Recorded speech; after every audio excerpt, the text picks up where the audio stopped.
Fellas, everyone here is the best there is. Who the hell are they gonna get to teach us?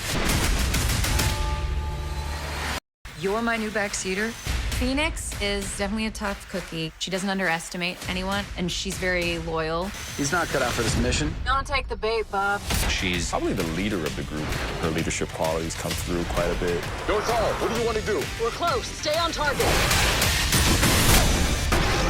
I was in college, and a bunch of guys were like, "What? You've never seen Top Gun? What's wrong with you?"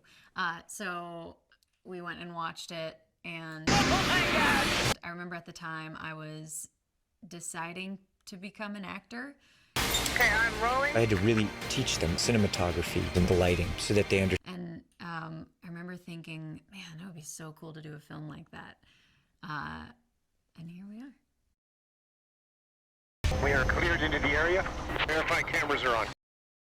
I think the intention is that the audience can feel as closely as possible what it is like to be in the actual jet.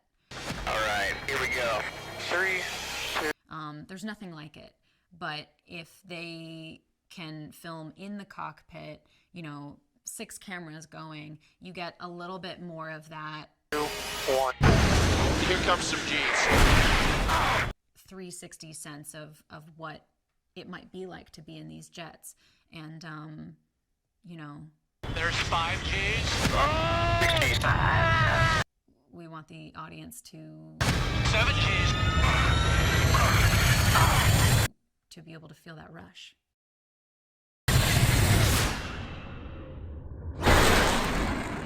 Joe actually told me in the audition, so this was before I had the role. All right, that was awesome.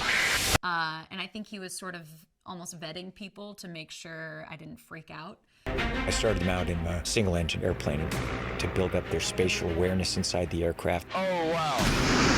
That's amazing. He told me that the actors would all be in jets. A sequel until we had a special story. And I stopped and I was like, wait, we're going to be in the jet flying in these scenes. And he's like, yeah. Worthy of a sequel. And until technology evolved so we could delve deeper into the experience of a fighter pilot. And I remember I got chills and I got so excited. And also like my heart kind of broke because I was like, oh God, I want this so bad. If I don't get this, I'm going to be so sad. Because that just sounded like the coolest thing on earth. The first movie became something that changed a generation. His passion for flying is something that I think is really contagious. And it's crucial for a film like this because this is an aviation movie. So this is exciting to come back and get in those jets again. We worked with the Navy and the Top Gun school. To the nth degree. He designed what he would for himself, a really intense training regimen. Next, we took them to the L-39, and they went and flew aerobatics to feel what it's like in a jet. Get some speed. Wow. And we went through that, and we had to because pulling G's is such a taxing experience that.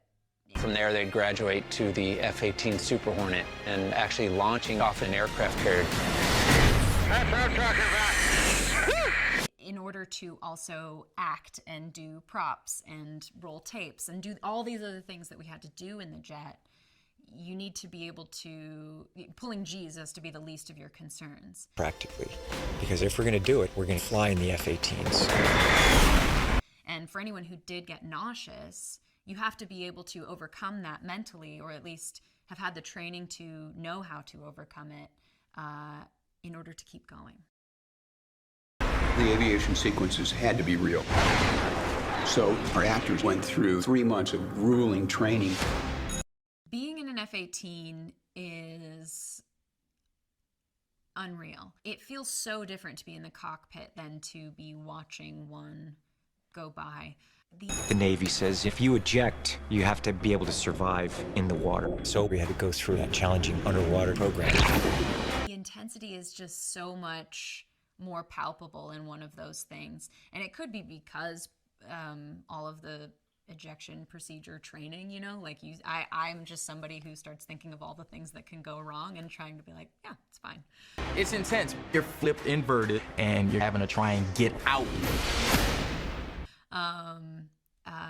It's a pretty crazy experience. From there, Tom designed this all-encompassing aviation training for all the actors. I watch aerial footage now with a completely different eye, because being in the plane and seeing how those things work is like nothing else.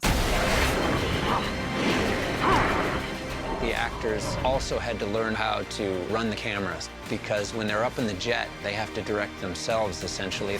But I think in this movie, I think they're going to make people feel as closely as possible what it is actually like to be up there and to see a plane at that distance. Did everyone love their call signs? Did anybody want to trade out their call signs at all? Don't take the bait, Bob. Heck no. Nah. It's funny, we got the opportunity to. Yeah. Oh, really? And one call sign changed, and it made sense. And I was thinking about it, because you hear Phoenix in a lot of, like, it's not uncommon. You hear it in a lot of contexts. And This is how I find out you're stateside? Yeah, I just thought it surprised you. there are other characters out there with the name, and but then we all sort of earned our call signs in very funny ways. Yeah. Should be us down there. All I'll say about that. Yep. Save it for the She deleted rises scenes. from the ashes. That's But it's not. just what else. First night out. And he will pay you back. I will. I will actually. And now you know a little something about Rooster. And if you throw me in the ocean, I will bob. You will, Bob.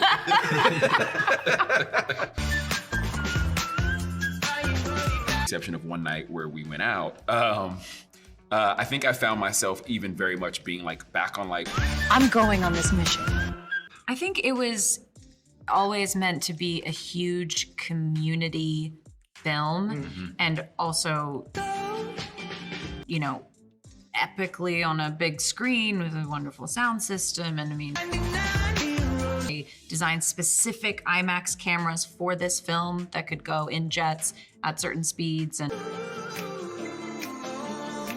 pull G's and all the things. And so to know that it required community, and to know that we were so far away from being able to gather was,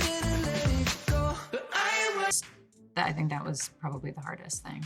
What an answer. That Yeah, it was good. phenomenal. Yeah. I mean, what can you can't even say anything else. I feel like It's honest. I was never feeling like we got to get this thing out ASAP. Like we should put it out on streaming or anything. It felt very comfortable. Like Dagger 3, up and ready. I'm really glad that Paramount and Tom and Joe know that like there's no other way than. I mean, I think the hardest thing for me was just not being with you guys. Like, for me, it Yeah. was just like, oh, I wanted us to all, we had such a great time filming and bonded so much that, you know, it's very normal to go away for 10 months to a year, and then and then you come back and you do your press tour and the movie comes out. And like, for me, it was like, and you know, like the outfit, did you guys ever do this? You like, but we never got to, it just got pushed out.